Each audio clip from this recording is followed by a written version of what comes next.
Hi mga idol kong tunay. Tara, naglilinis ako ng hipon. Yan, bumili ako ng 1 kilong hipon para maging maganda, magiging pugi.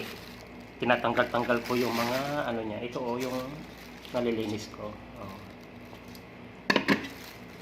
Kasi marami siyang ganito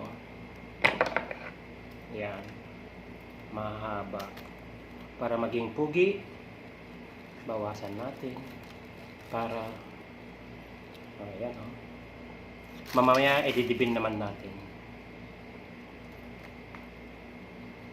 kasi mahaba yung mga ganito niya, tsaka may mga mahaba siyang buhok-buhok.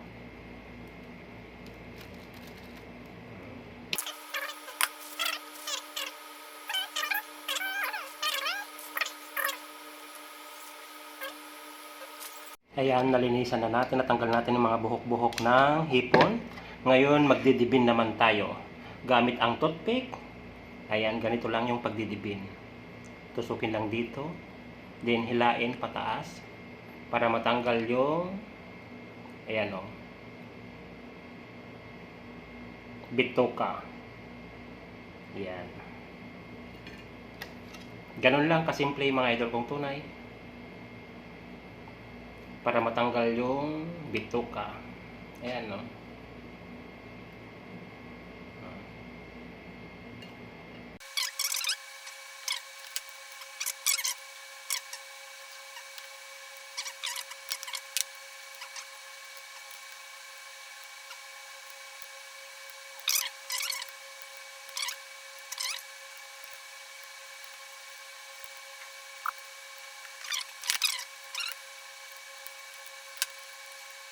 last.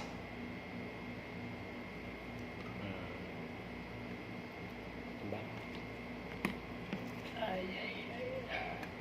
Tapos na. Ito na yung ating 1 kilong nadibin. Yan, ito na yung ating 1 kilong hipon na nadibin natin. Tingnan nyo yung mga natanggal ko mga idol sa dami.